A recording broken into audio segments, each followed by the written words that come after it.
Hey guys, I'm back here again. Today the lights definitely won't flicker because I'm depending on natural sunlight right now. It's more reliable and dependable, and we don't have to worry about it flickering and all that unless it starts raining, then it becomes dark. Anyway, today we'll be talking about a very sensitive and controversial issue. Well, not really controversial, but definitely sensitive and unfortunately prevalent. I'll be talking about racism, and I think racism has always been on the rise. It's just that people now are starting to notice it more, and if you're on Facebook and Instagram often, I'm sure you've seen a lot of BLM, Black Lives Matter movements and campaigns, which I think is really great. A lot of my friends are sharing them. Sometimes I do share them. Keep the spirit strong, guys. We should not stop this. Racism should end. Even though, unfortunately, I don't see it stopping or ending anytime soon. But we gotta do what we can do to make sure that we can control it at least. Today I'm gonna talk about racism in the context of Malaysia because I feel that if you want to contribute to something, it's always good to start small, start at home. So charity starts from home, right? So I'm not that idealistic as to try to solve racism in a global context, so I'm just gonna narrow down the context to Malaysia to make it more relatable to most of my friends and viewers. And also, I'm patriotic. See, I have the Malaysian flag here. Right, so Malaysia. So right, before I get into racism in the context of Malaysia and how I stop being racist or how you can stop being racist, let's talk about what racism actually is. Racism, in simple terms, is basically when someone discriminates a certain race or just a certain group of people. You see, the problem is not about race, the problem is about discrimination, because people can discriminate you for any reason. Some people discriminate each other for racial reasons. Some people discriminate each other for religious reasons. Like, you actually discriminate people of a different religion. I mean, how stupid is that? And some people actually discriminate people for their age, for their body size, for their sex even. Sexism, I'm sure you've heard of that. It's just so stupid that it has to exist in this world. I mean, like, makes me disappointed with the world. Malaysia, as we know, is a multiracial, multicultural country, and it's very rare to see any country that's both multiracial and multicultural. It might be deceivingly simple to believe that both go hand in hand very easily, but no. Wait. Since I'm talking about Malaysia right now, let's switch to the Malaysian accent to make everything more Malaysian friendly. So, back in the wall. Right, so Malaysia is a multiracial, multicultural country, you know, and that is very rare to see because a lot of countries, right, they are multiracial, but then they're not multicultural. For example, Canada. So I studied in Canada in one of my sociology classes last year, right? The professor actually asked like, oh, do you think Canada is a multiracial, multicultural country? And then someone raised their hand, on my course mate, and she said, Canada is multiracial. Everyone agrees, but then they're not multicultural. They think they are multicultural, but they're not because, well, they have a lot of races, different type of people. Now, I'm gonna assume that race and types are the same terms here for the purpose of this video, so just bear with it. If you don't like it, you can stop watching this video. Right, so the course mate's argument is that although, right, there are a lot of different races in Canada, as in like the Chinese, white people, black people, and indigenous people, they only have one culture, which she believes is the Western culture. And in my opinion, right, having studied there for like about 6 to 8 months, I completely agree because although there are a lot of Chinese people, a lot of them have actually adopted the Western culture. So they don't really have the the Chinese culture in them anymore. That's what I've experienced. I'm not sure about you guys, but that is my experience. But Malaysia is completely different from a lot of countries. So we have a lot of races, but we also have a lot of cultures. What do I mean by that? See, Chinese celebrate Chinese New Year, Malays celebrate Hari Raya, Indians Deepavali, and we actually, we have holidays for all these things, and there are lots of perks of being a multicultural country because, you get to taste different food, you meet different people, you see different cultures, you experience different traditions, and then we all learn from them. But then, these perks are balanced out with some very negative and horrible and just very bad things.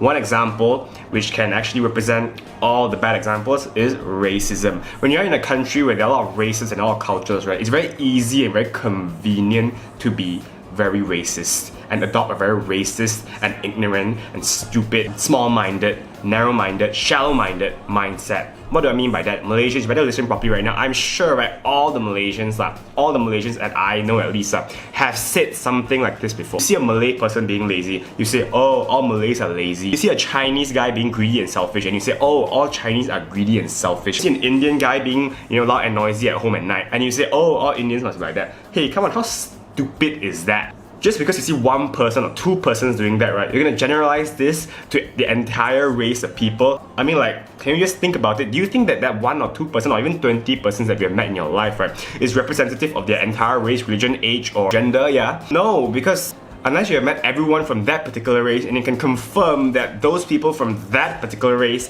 are of a certain characteristic, then yeah, maybe you can say that, everyone from this race, everyone of that race is of that characteristic. But even then, right, you cannot confirm because you're not sure if it's the race that's causing them or it's just them. So right, having said so much, it's really frustrating, you know. I used to adopt this mindset as well. I used to think certain very stupid things that I've already changed, and I'm glad I have, because I think that changing this mindset and not being racist or discriminatory makes me a smarter and a brighter individual. So I'm going to teach you guys one technique, right, which I use in my everyday life to not adopt any type of discriminatory, especially racist mindset. Right, see, this technique, right, is gonna be user friendly. Anyone can use it. See, I'm not trying to make you Mr. Peace or Miss Peace or Mrs. Peace where you don't get angry at all for your entire life, because that's not even possible. I get angry very easily. The thought of being angry sometimes makes me angry. You see, throughout this video when I talk about racism, I get very pissed off. So I'm not gonna tell you to be Miss Peace and not get angry at all. We all get angry, but I'm teaching you a very simple and effective manner to stop being racist. So the next time you see someone pissing you off, whatever race or gender or religion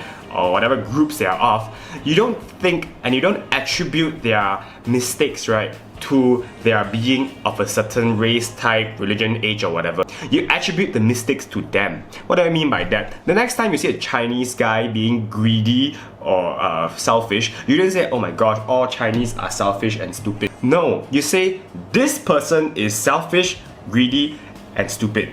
If you didn't understand that, let me give you another example. If right now whatever I'm saying is pissing you off, you don't say, this 20-year-old Chinese boy is pissing me off, therefore all 20-year-old Chinese boys are annoying. No, you don't say that. You say, Ken is very annoying because whatever I'm saying now is pissing you off. Yeah, that's what you do. So whatever you do, you don't make sweeping generalizations and you don't try to think that the person that you see or that has offended you is representative of the entire group that they are representing. To stop racism, you have to first get rid of that generalizing mindset that you have. If you have that, right, I'm so disappointed with you. But I won't be disappointed with you if you have the willpower to change, because I have changed it. I encourage you guys to stop being racist. It's not only about stopping being racist and stopping to be discriminatory of different groups of people. It's about thinking in a more intelligent manner, you know. The moment you become racist or you become discriminatory of any types of groups of people, you are not thinking in an intelligent manner. I'd rather you hate people than hate groups. Unless you know everyone in a group lah, then it's very different. But then if you only know like one person in your life, if you only know like one Malay, Indian, Chinese person in your life, and they, you know, do wrong to you, and you decide to hate the entire race, firstly, you are being very stupid. Secondly, you are missing out so much. So actually, that's all I have to say. You know, I'm not going to share about the recent issues of racism in Malaysia because I feel that sharing all these things wouldn't be very helpful. Maybe you'll pity that guy lah, but then there isn't anything that you can do about it. So I'm teaching you this new technique. I'm not teaching you, I'm sharing with you this new technique so that I hope that you guys can adopt it and try to think more intelligently, you know, pause and think before you say or think anything. It's okay to hate people because it's okay to hate people, it's okay to be angry, because it also can be argued that being racist and being discriminatory is human nature, and I'm sure I've read somewhere that it is. What we can do is that we can be aware that it is human nature and we can stop ourselves from being this way, okay? That's all I have to say. Remember, if someone pisses you off, that person is pissing you off, not the race or the group or the religion or the age or the sex. It's that person. If you want to hate me, you hate me. You don't hate people of my group or my age or my race or my gender or whatever. That's all I have to share. Technique. How to stop being racist, how you can stop being racist, how we should all stop being racist because it's stupid and intelligent. And if you're racist, you avoid certain groups of people, you're missing out so much. I'm sorry I've talked so much today. It's just something that I think should be addressed, and I think everyone should be aware of it lah. That's all I have to share. Remember to like, share, subscribe if you enjoyed my video. Watch my previous video on peer pressure. Watch my crappy cover of Homicide by Eminem and Logic. And that's all I have to share today. Malaysia boleh. Let's all stop being racist, and I'll see you guys soon next time. Bye bye.